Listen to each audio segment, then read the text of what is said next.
Olá! Nessa aula vamos dar continuidade ao estudo das equações diferenciais de segunda ordem e vamos abordar uma classe importante de equações diferenciais, que é a classe das equações do tipo Cauchy-Euler. Cauchy-Euler.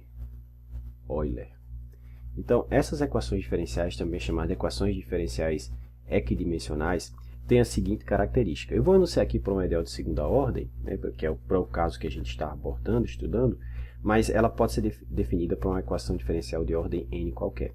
Então, uma equação diferencial de segunda ordem, a gente já viu, tem essa estrutura, né?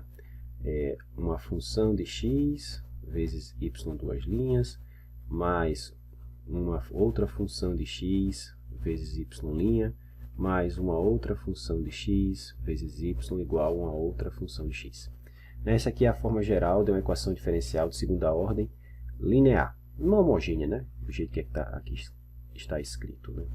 Então, uma equação diferencial é dita, ela pertence à classe de Cauchy-Euler se essas funções aqui, A1, A2 e A0, forem monômios, né? Foram funções polinomiais, mas nesse caso monômios, de forma que a ordem do monômio aqui é a mesma ordem da derivada que está do lado.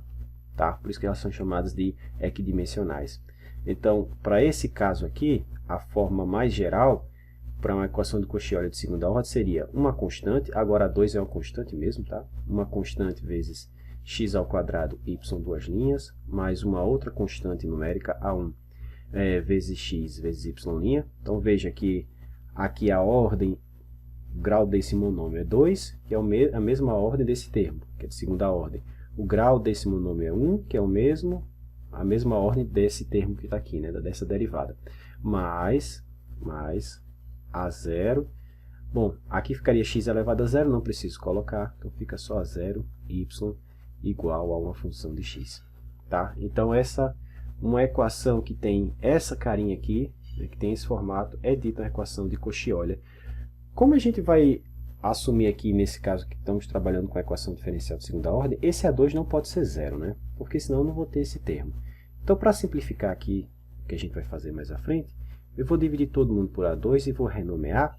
Então, para a gente, a forma padrão da equação de Cauchy-Euler vai ser o seguinte: x ao quadrado, y duas linhas, mais ax y', né? Onde esse A eu estou denominando a razão de A1 por A2, tá certo? E mais, vou colocar assim, b, y igual a um r de x qualquer. Tá bom? Então, essa vai ser a forma padrão da nossa equação de Cauchy-Euler para uma equação de segunda ordem, um ideal de segunda ordem. Tá? E aí a gente vai desenvolver métodos na aula de hoje que nos permitam determinar a solução dela. Bom, a gente já sabe resolver, né, a parte não homogênea, então não vou trabalhar com a parte não homogênea. Vamos olhar só a parte homogênea, tá? Porque a ideia é o seguinte: se eu conseguir resolver essa equação, se eu tiver duas soluções, y e y2, eu posso utilizar, por exemplo, variação dos parâmetros, ou até mesmo coeficientes a determinar para encontrar outra solução, tá? A solução associada à parte não homogênea, como a gente viu nas últimas aulas. Tranquilo? Então, a gente vai estudar esse caso e vamos ver como é que a gente consegue encontrar as soluções dessa equação, tá bom?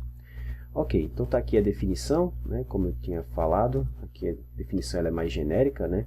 Então, uma equação diferencial de ordem n é chamada de Cauchy-Euler se ela tem essa estrutura aqui, ó, tá? Ou equação equidimensional, né? Equação equidimensional, mesma dimensão, tá? Então, ela é chamada de Cauchy-Euler se a ordem do monômio que está na frente da derivada, se os graus são iguais, tá certo? Ó, aqui, ó, derivada de ordem n, x elevado a n. Derivada de ordem n menos 1, x elevado a n menos 1 e assim por diante. Como o n para a gente aqui é 2, então a gente assume que o que a gente está fazendo é para a equação diferencial de segunda ordem, a gente vai ficar com essa equaçãozinha aqui, como eu tinha escrito lá em cima, tá bom? Então, x ao quadrado, y duas linhas, vou escrever aqui melhor, x ao quadrado, y duas linhas, mais ax, y', mais by igual a 0, essa é a equação que a gente vai aprender a resolver na aula de hoje. Bom, tem algum método específico? Bom, tem, mas para isso a gente vai ter que entender como é que esse método vai surgir, tá? A ideia é que se esses coeficientes fossem constantes, se eu estivesse trabalhando, porque assim, O A aqui é constante e o B também, tá certo? A e B são números, não são funções. A parte que depende de x está explícita aqui, ó, x², aqui também, ó, x, tá certo? Tranquilo? Então, o que eu quero chamar a atenção é que se eu tivesse naquele caso, né, coeficientes constantes, como é que a gente fez, qual foi a abordagem para resolver esse cara? Bom, a gente viu que se eu escrever esse cara na forma de operador, D2, AD mais B aplicado a y igual a zero, nós vimos que os candidatos às soluções dessa equação são as autofunções do operador derivada. Está aqui o operador derivada, aqui está repetido, né, D2. Então, nós buscamos, nesse caso aqui, nessa situação, por soluções que eram autofunções, ou autovetores, né? Mas no caso de equações diferenciais a gente chama de autofunções, né? Do operador derivada, ou seja, a gente procurava soluções desse tipo. E aí fazendo a substituição dessa função aqui, né? Notando que esse cara satisfaz essa equação aqui de alto valor, lambda x, né, professor? Se você colocar aqui e elevado a lambda x, você vai ter aqui de novo e elevado a lambda x como autofunção e aqui é o alto valor associado, né? Então, se a gente fizesse essa substituição, essa equação se tornava a nossa equação característica. Lembram? A lambda mais b vezes e elevado a lambda x. Perdão. E para que esse seja zero, ou esse cara é zero, ou esse cara é zero, isso aqui nunca se anula, então a condição era essa que nos dava a nossa chamada equação característica. Pois bem, a gente vai fazer algo parecido aqui. Tá? Então, a primeira coisa que eu vou fazer é escrever essa equação na forma de operador, tá bom? Então, aqui eu tenho x² d2 mais axd mais b aplicada a y igual a zero. E então, professor, você vai buscar por soluções do tipo e elevado a lambda x também aqui? Não vamos buscar por soluções desse tipo, porque o operador que eu tenho aqui não é o operador derivada sozinho. Olha, eu tenho um operador multiplicação por x, operador derivada. Tá vendo? Tem um operador multiplicação por x², derivada aqui de segunda ordem. Então, a ideia ainda é buscar soluções tentativas que sejam autofunções de algum operador. Mas de que operador? Então, eu vou mostrar para vocês que o operador correto é esse aqui. Tá? Para isso, eu vou reescrever essa equação. Como?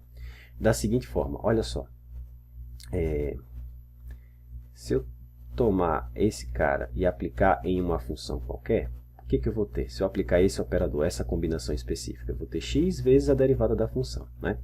E se eu aplicar ele mais uma vez, a função, ou seja, se eu fizer xd aplicada a xd, aplicada a f, isso aqui a gente já viu que dá xf', né? Que é o que está aqui em cima. Então fica xf'. Se eu aplicar o operador de novo, né, que é o que está aqui, eu vou ter x que multiplica, ele vai ficar derivado do primeiro vezes o segundo, então f' de x, mais o primeiro vezes a derivada do segundo, então mais x, f, duas linhas de x.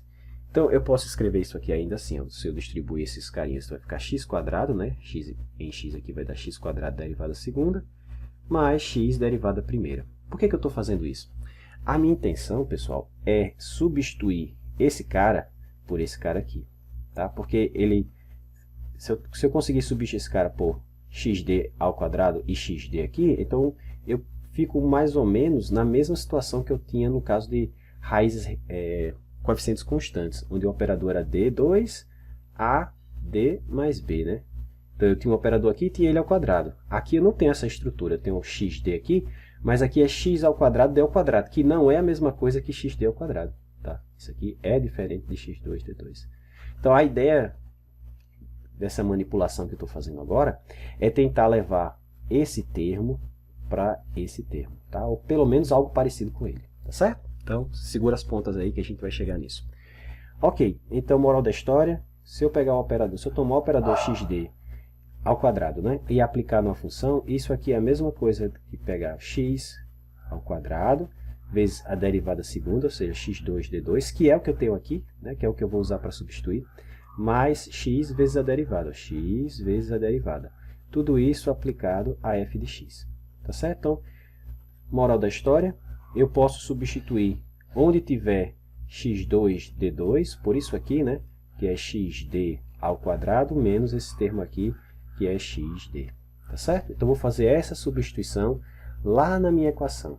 Aqui, ó, vou fazer essa substituição nesse termo, tá? E aí, vamos ficar com o seguinte.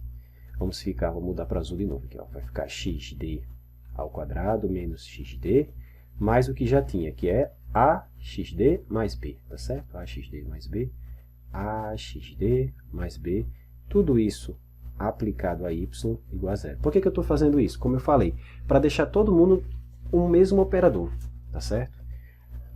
Por exemplo, aqui ficou xd2 menos, bom, eu posso colocar esse xd em evidência, eu tenho ele aqui, né? Então vai ficar a menos 1 xd mais b, tudo isso aplicado a y igual a zero.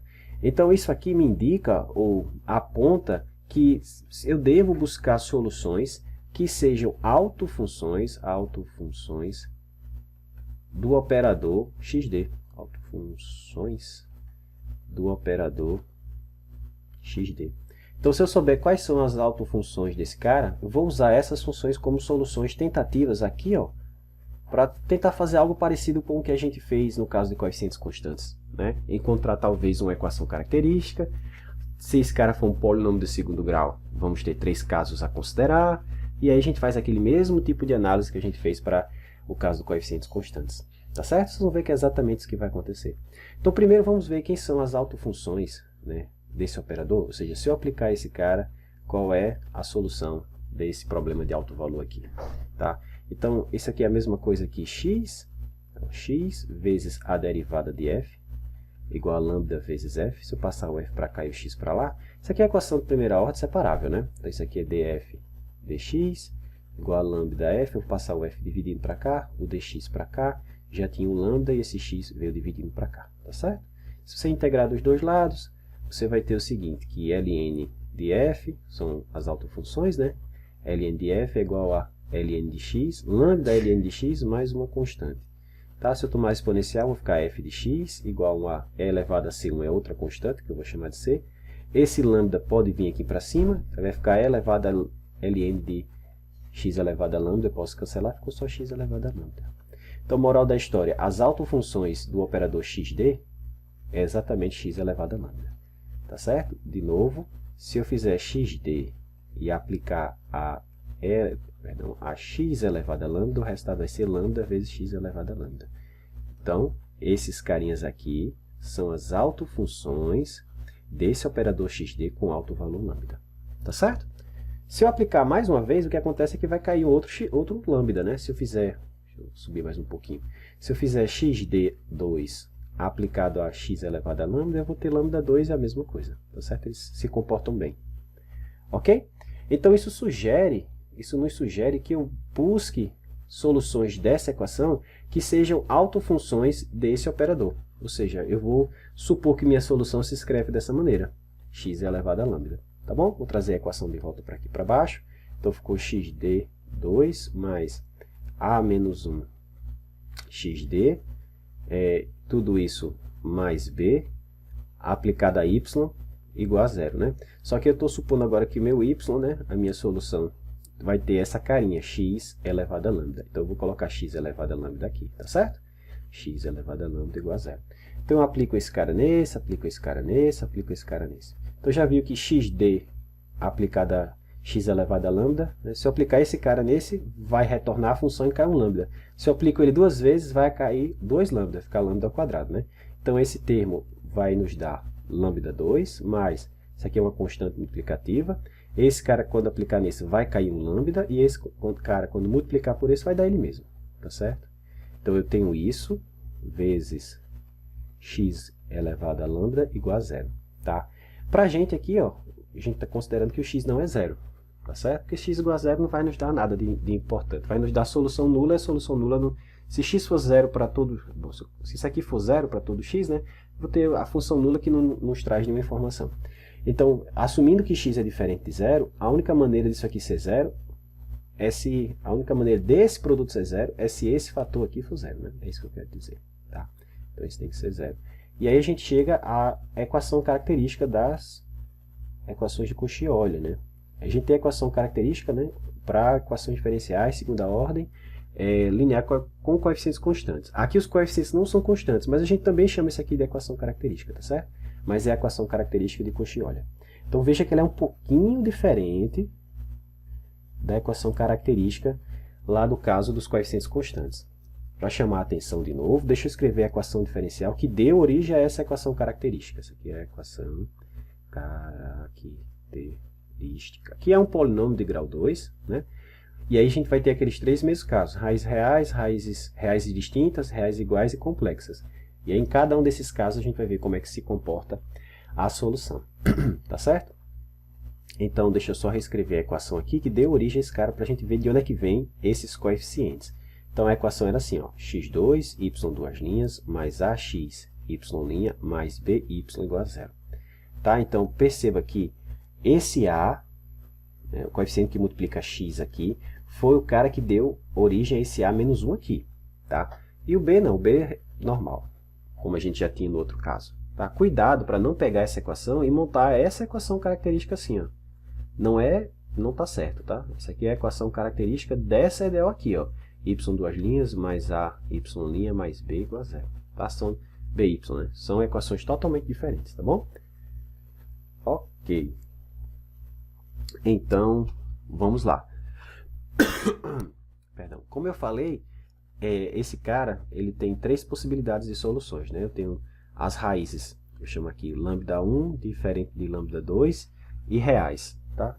Esse vai ser o primeiro caso que a gente vai abordar. Se essa for a situação, a primeira solução vai ser x elevado a lambda 1, e a segunda solução vai ser x elevado a lambda 2. Que esses caras são soluções, eu sei porque o método nos garante. Né? Eles foram construídos para ser solução. A pergunta é, será que esse conjunto aqui de solução é LI? Porque se for, então a solução geral vai ser C1 vezes esse, mais C2 vezes esse. Tá bom? Então vamos ver que isso é o caso. Vamos calcular o Onskiano. Então vamos dividir agora aqui os casos. Tá? O primeiro caso é o caso onde as raízes da equação característica são reais e distintas. Tá bom?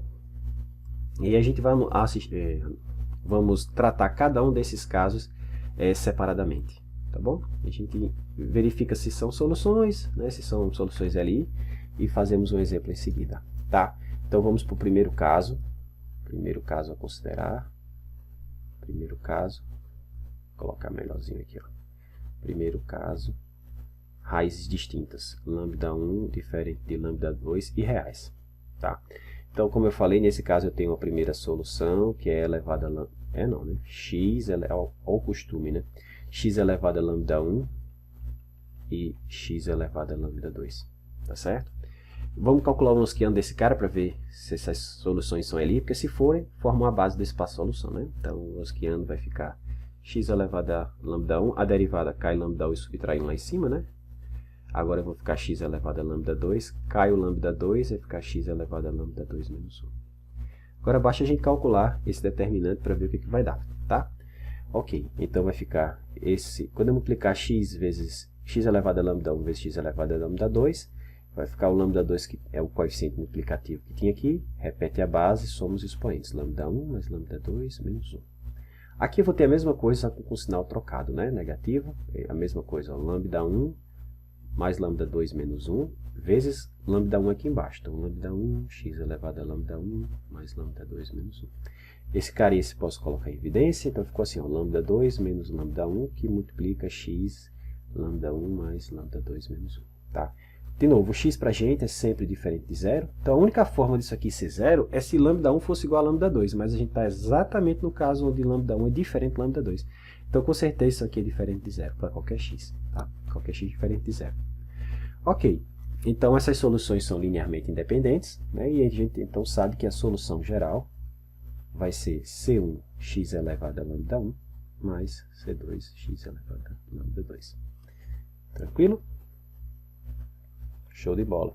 Por que eu tenho que excluir o caso x igual a zero, né? X igual a zero sempre vai ser excluído aqui nesse tratamento dessas equações. Por quê? Lembra lá como é que é a equação geral? x2, y duas linhas, mais ax, y' mais by igual a zero, certo? Essa equação está no formato padrão, de segunda ordem? Não está, né? para estar no formato padrão, eu tenho que dividir todo mundo por x ao quadrado. E eu só consigo dividir por x quadrado para descobrir que é meu p de x, se o x for diferente de zero. Tá certo? Porque eu tenho que colocar ele nessa forma. Se lembra? Teorema de existência e unicidade para as EDOs de segunda ordem diz que se p de x e se q de x forem contínuos em um certo intervalo, então o PVI tem solução. Então, para eu achar o p de x aqui, eu teria que dividir primeiro por x quadrado. E eu só posso fazer isso se eu assumir que x é diferente de zero. Tá bom? Então, a gente sempre vai jogar fora esse caso x igual a zero, para a gente não faz sentido. Tá? Ou x vai ser positivo, ou x vai ser negativo, depende do problema, mas nunca vai ser zero. Tá certo? Nesse caso aqui pra gente. Ok, então a gente já sabe como é que fica o jeitão da solução. Vamos ver um exemplo? Vamos para o nosso primeiro exemplo. Então ele diz aqui, ó, resolva essa equação diferencial aqui. Então eu tenho x2, y duas linhas, mais 1 meio de x, y' menos 1 meio de y igual a zero. Essa equação é de Cauchy-Euler? Né? Você vê x2 derivada da segunda, x1 derivada da primeira. E aqui o termo sem x. Então, sim, ela é Cauchy-Euler. Quem é o A dela? O A dela é meio. E quem é o B dela?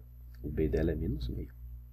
Então, eu posso montar direto a equação característica, é lambda 2 mais A menos 1, tá? Vezes lambda mais B, igual a zero. Agora, é só substituir os carinhas. Quem é A? A é meio. Meio menos 1 dá menos meio, não é isso? Então, vamos ficar assim, ó, lambda ao quadrado menos 1 meio de lambda mais b, b é menos 1 meio. Isso tem que ser zero. Tá? Então, essa equaçãozinha que a gente tem que achar as raízes. Tá bom? Então, o discriminante aqui vai ficar esse cara ao quadrado, vai ficar 1/4, menos 4 vezes esse cara, vai ficar menos 2, não é isso? Na verdade, vai ficar mais 2, né? Esse ao quadrado, menos 4 vezes esse cara. Menos com menos mais, 4 dividido por 2, 2. Então, isso aqui vai ficar 8, mais 1, 9, 9/4, tá bom? Então, as raízes são menos esse cara, ou seja, meio, mais ou menos raiz quadrada de 9/4, que vai dar 3 meios, dividido por 2. Tá certo? Então, tem essas duas possibilidades. Então, a primeira raiz, se eu somar esses carinhas, vai dar 3 meios mais 1 meio, dá 4 meios, que é 2, dividido por 2, 1. Então, uma raiz é 1.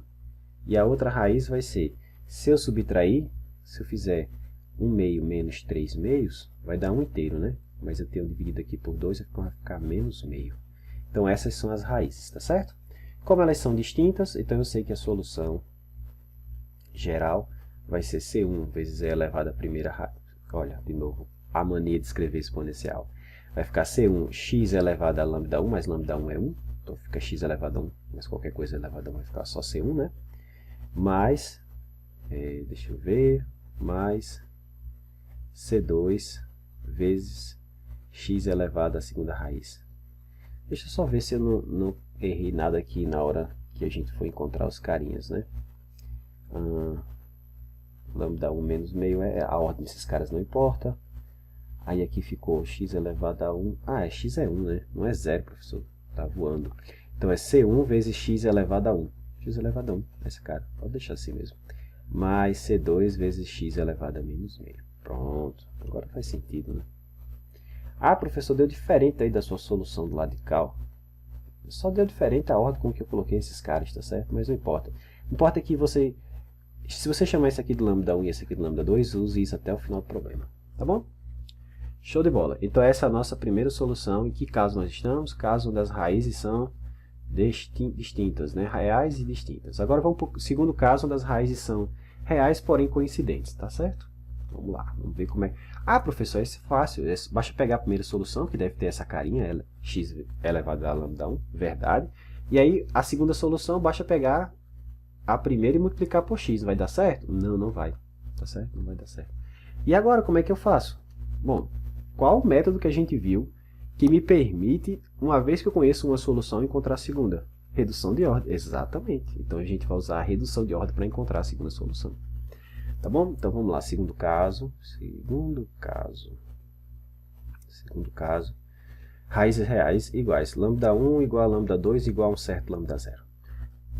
Tá certo? Então, de novo, como é que é o jeitão da minha equação característica? É lambda 2 mais a menos 1 lambda mais b igual a 0. Eu estou no caso onde delta é zero, né? Quem é o delta? É esse termo aqui, ó, ao quadrado, menos 4b. Tá? Então, estou exatamente no caso onde esses carinhas são iguais. Então, como isso aqui dá zero, a única solução que eu estou chamando de lambda zero vai ser menos esse fator, ou seja, menos a menos 1, dividido por 2, mais ou menos as quadradas delta, mas não tem delta, né? Então, só tem esse carinha. Ou se vocês, perdão, se vocês quiserem escrever ainda, aqui vai ficar 1 menos a sobre 2. Tá? Então, eu só tenho uma solução, né? O método aqui degenera, me dá só uma solução. E eu fico com x elevado a 1 menos a sobre 2. Tá? Então, para montar a segunda, é bem fácil, é só multiplicar por x a primeira. Não, não funciona. Tá? Só funciona essa brincadeira de multiplicar por x para encontrar a segunda quando a ideal tem coeficientes constantes. Nesse caso, não temos, tá bom? Então, mas e agora, professor? Então, usa a redução de ordem para encontrar a segunda. Redução de ordem. Como é que funciona a técnica da redução de ordem? Vamos relembrar aqui. Bom, eu suponho que a segunda solução se escreve como uma função de x vezes a primeira solução. Né? E como é que eu encontro essa função u? Eu calculo a integral dessa função auxiliar v. E quem é essa função auxiliar v? V é a função dada através dessa expressão. É elevado a menos a integral de p de x dx sobre a primeira solução ao quadrado.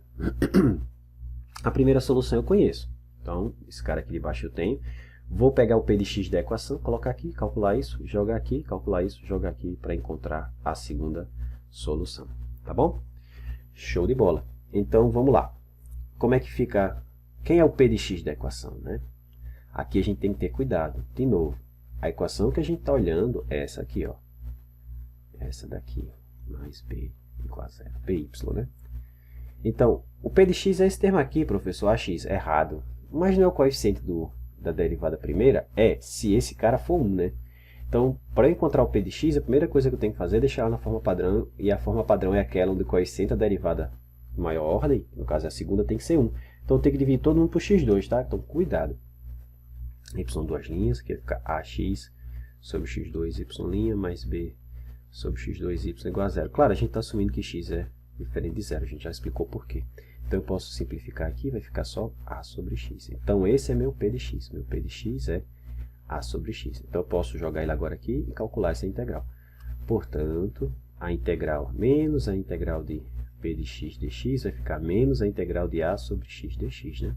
Ou seja, menos a ln de x. Tá bom? Ok. Então, vamos ver o que a gente tem aqui. Esse a eu posso colocar aqui para cima. Eu posso colocar o menos a ali para cima, então vai ficar ln de x elevado a menos a. Tudo bem? Pronto. Então, eu tenho esse pedacinho aqui, que eu tenho que colocar exatamente aqui no lugar da exponencial. Então, o meu v de x ficou assim, ó. V de x ficou e elevado a ln de x menos a dividido pela primeira solução ao quadrado. Quem é a primeira solução? A gente já viu que é x elevado a 1 menos a sobre 2. Quando eu fizer isso aqui ao quadrado, né, esse 2 aqui vai matar esse 2 aqui, tá certo? Então, na verdade é 1 menos a sobre 2 ao quadrado assim, tá certo? Aí, agora sim, esse 2 mata esse 2. Então, ficou apenas x elevado a 1 menos a, tá bom?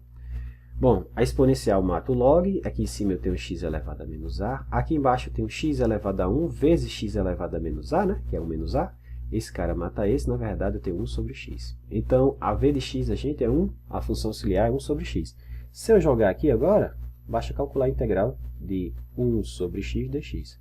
Isso dá ln de x. Então, a segunda solução é construída a partir da primeira multiplicando por ln. Olha só, não é multiplicando por x.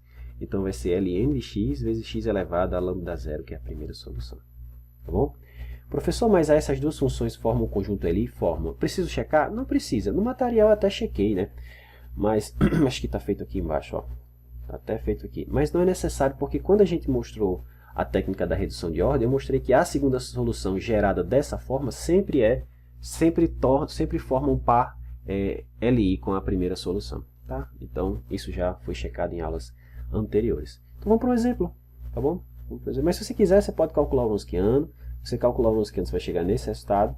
Como x é diferente de zero, isso aqui é sempre diferente de zero. Tá? Se você calcular o Wronskiano daquilo que a gente controla em cima, você vai chegar nessa condição e isso é sempre diferente de zero. Tá bom?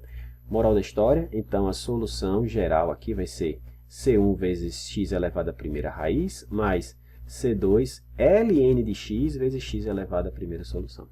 Tá bom? Essa é a solução geral no caso de raízes repetidas, tá certo? O lambda zero aí é exatamente 1 menos a da gente sobre 2, tá bom? Agora vejamos um exemplo. Então vamos resolver esse caso aqui. Eu tenho x duas linhas, essa equação, né? X ao quadrado, y duas linhas, mais 3xy' mais y igual a zero. Tá? Vamos resolver esse carinha. Pois bem, então primeira coisa, identificar quem é o A e quem é o B. O A aqui é 3, A é 3, o B é 1, tá certo? B é 1. Como é que é a forma da característica desse tipo de equação? Lambda 2 mais A menos 1 lambda mais B igual a zero. Né? A é 1, né?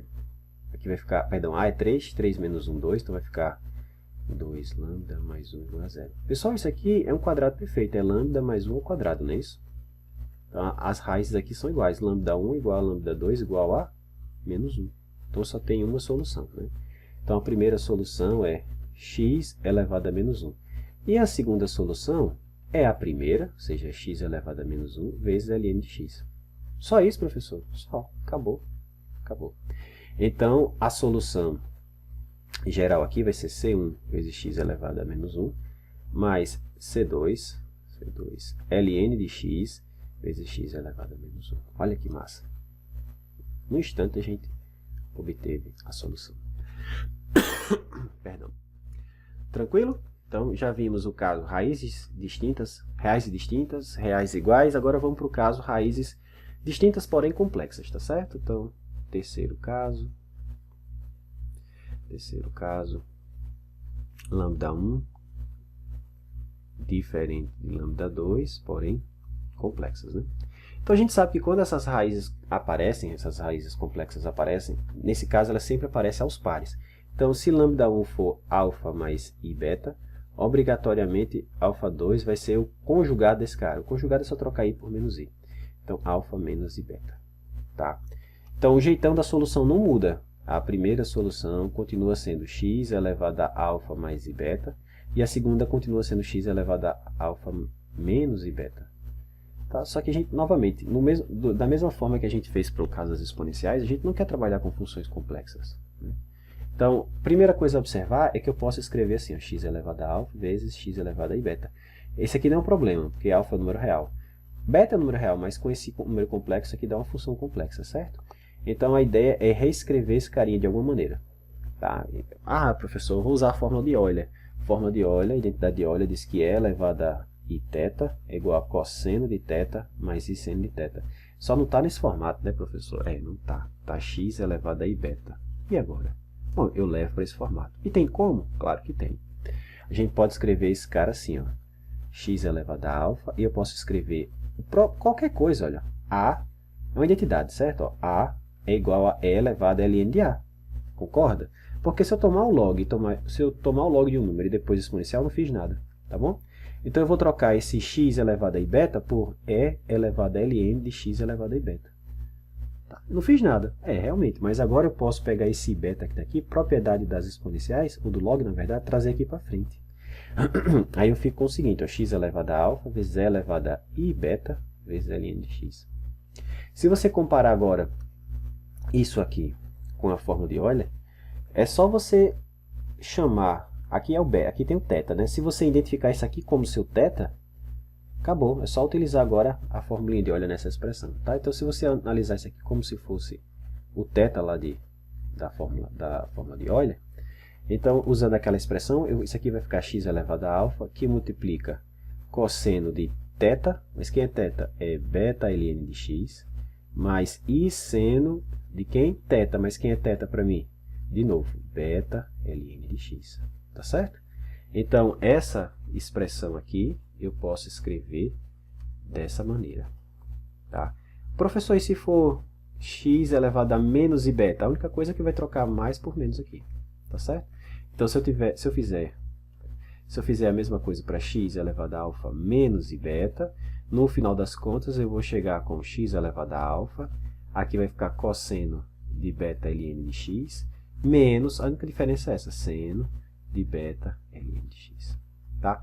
Então, se você olhar direitinho, as funções que aparecem aqui, parece que eu tenho 4 funções diferentes, né? Não, não tenho, só tenho 2. Né? As soluções são geradas por 2 funções diferentes. Quais? X vezes cosseno, x elevado a alfa cosseno, e x elevado a alfa vezes seno. Né? Porque aqui eu tenho uma solução mais, uma parte mais a outra, e outra aqui é outra parte menos a outra. Então, na verdade, as funções que vão gerar as soluções para a gente, as funções que vão gerar soluções reais, que é o que nos interessa, são essas aqui, ó, x elevado a alfa cosseno de beta ln de x. Essa vai ser minha y1, e a y2 vai ser x elevado a alfa seno de beta ln de x. Tá? Então, essas funções são soluções da equação. Pergunta, será que elas formam um conjunto ali? Resposta, formam sim. É só calcular o Wronskiano. Tá certo? Vou fazer aqui rapidinho. Então, o Wronskiano dessas funções... Eu vou precisar das derivadas, então eu vou calcular as derivadas logo aqui, tá certo? Então, y' vai ficar derivado do primeiro vezes o segundo, derivado de x elevado a alfa, vai cair o x, perdão, alfa, vai ficar x elevado a alfa menos 1, vezes cosseno de beta ln de x. Quando eu fizer agora a derivada do segundo termo, derivado do cosseno vai ficar menos seno, né, menos seno de beta ln de x, a regra da cadeia, vezes a derivada de dentro. Qual a derivada de beta ln de x? É beta vezes 1 sobre x, né? Então é beta vezes 1 sobre x. Lembrando que aqui vai ter um x elevado a alfa, né? Que é esse carinha. E aí, se você dividir esse x elevado a alfa por um x aqui, vai ficar x elevado a alfa menos 1. Igual esse aqui, tá vendo? Então vai ficar x elevado a alfa menos 1, só que tem um beta aqui na frente, e um menos, né? Seno dessa coisa. Seno de beta ln de x. Que eu posso simplificar colocando esse x elevado a alfa menos 1 em evidência. Então, y' vai ficar x elevado a alfa menos 1, x, né? Não alfa, x elevado a alfa menos 1, que multiplica alfa cosseno. Vou colocar só cosseno, mas vocês entendam que é cosseno de tudo isso, tá certo? Menos beta seno. Vamos ter que ficar escrevendo tudo, o argumento. Então, vamos ter isso aí. Para a derivada do y2, é a mesma coisa, trocando apenas seno pelo cosseno, tá bom? Então, vamos colocar aqui direto. Então, y2' vai ficar x elevado a alfa menos 1. Aí aqui vai ficar alfa seno mais beta cosseno, tá bom? Vocês fazem as continhas, vai dar exatamente isso aí. Aí agora a gente joga lá no Wronskiano. Então, vai ficar y1, que é x elevado a alfa cosseno. A derivada ficou x elevado a alfa menos 1 alfa cosseno menos beta seno, tá certo? Estou pegando daqui, ó. E aqui vai ficar o Wronskiano, né? Que é y1 e y'. Aí y2 vai ficar x elevado a alfa seno, daquilo tudo, né?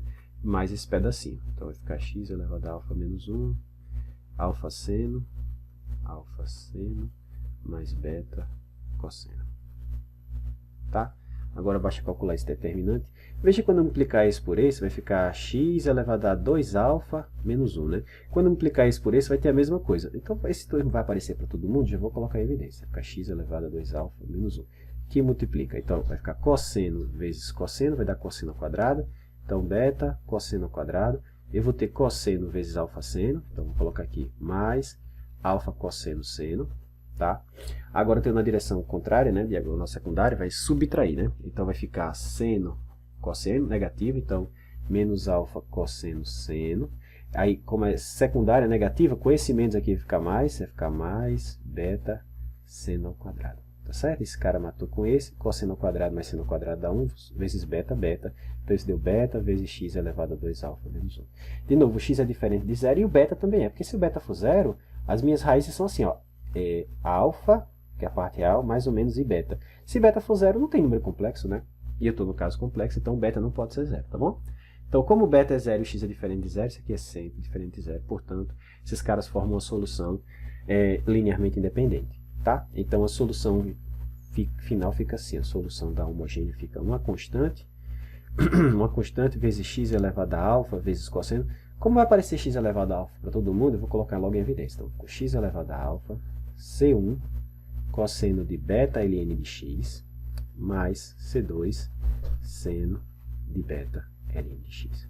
Tá certo? Então esse é o jeitão da solução no caso onde eu tenho raízes complexas.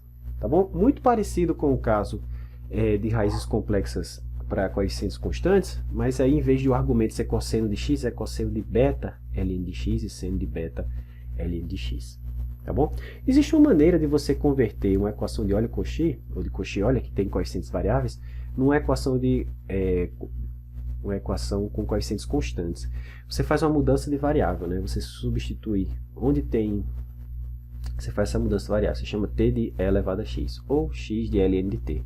Então, com essa mudança de variável, você converte a equação de Cauchy-Euler numa equação convencional, na equação de coeficientes constantes. Aí essa equação aqui vira exatamente esse caso que eu falei.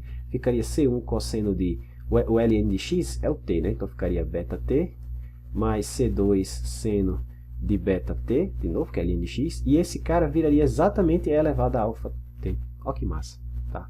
Mas a gente não vai usar essa abordagem não. É uma maneira, tá? É uma maneira, você percebe que essa mudança de escala, se você chamar t de e elevado a x, né, essa mudança de escala converte a equação de Cauchy-Euler, né, que é uma equação com coeficientes variáveis, numa equação com coeficientes constantes. É uma simetria da equação. Tá? Ok. Então vamos ver agora um caso onde a gente aplica esse formalismo aqui. Então, por fim, a gente tem essa EDO, vamos resolvê-la, x ao quadrado, y duas linhas, mais xy' mais 16y igual a 0. Então, vamos resolver essa EDO. Novamente, ele é Cauchy-Euler, porque, olha, os coeficientes conferem, tá vendo? Ok. Pois bem, então, primeira coisa é montar a equação característica, que vai ficar lambda ao quadrado, mais a menos 1 lambda, mais b igual a 0. Quem é o a aqui? É o coeficiente de x aqui, que é 1. Quem é o b? É 16. Tá? Então, isso vai ficar lambda ao quadrado, vai ficar 1 menos 1 dá 0, ficou mais 16 igual a 0. Então, aqui lambda igual a mais ou menos raiz quadrada de menos 16, ou seja, lambda igual a mais ou menos 4i. Ok? Então, o beta é 4, o alfa é 0. Então, se eu vim aqui na minha equaçãozinha, perdão, substituir alfa por 0, não tem esse termo, né? Então, vai ficar só esse termo, esses dois termos aí, tá bom? Então, a minha solução da homogênea vai ficar C1 cosseno de beta, que é 4, então 4 ln de x, mais C2 seno de beta, que é 4 ln de x. E essa é a solução desse problema. Tranquilo? Então, aqui a gente tem soluções do tipo oscilatórias, né? Só que o período dessa função, o período do cosseno e o período do seno, né? O período cosseno de x, seno de x, é 2π, é um período fixo, né? Já essas funções aqui, o período é variável. Por quê? Porque eles variam com essa função, 4 ln de x, né? Então o período vai aumentando. Elas oscilam, mas as oscilações vão ficando cada vez mais longe, tá certo? Que é o que a gente percebe aqui, ó, nesse gráfico aqui. Vocês veem que aqui eu peguei uma combinação específica, eu fiz o C1 igual a C2 igual a 1 nessa equação, tá? Tipo assim, suponha que a gente tivesse resolvido essa equação com um PVI que me deu C1 igual a 1 e C2 igual a 1 também. Então eu ficaria com essa solução. Se você fizer o gráfico dela, se plotar o gráfico dela, você vai ver que tem esse comportamento oscilatório. Porém, os zeros, eles não estão à mesma distância, eles vão se afastando cada vez mais, né? Justamente pelo que eu falei, né? O período aqui vai aumentando. Tá certo? Aumentando com esse fator 4 ln de x aqui. Tranquilo? É isso. Então, essa era a classe de funções que faltavam para a gente abordar. Digamos assim, é a classe com coeficientes variáveis mais sistemática que a gente tem. Tá? De forma geral, quando a gente toma uma equação de segunda ordem, como essa, y2' mais p de x, y' mais q de x, y igual a 0, quando a gente toma uma equação como essa, a gente consegue resolvê-la se esses caras forem constantes, sei lá, a e b, ou se esses caras forem polinômios da forma ax e aqui só b. Né? E claro, e aqui o coeficiente tem um x2. Fora esses outros casos, a gente não tem um método padrão como esse que a gente acabou de ver. Não temos, infelizmente.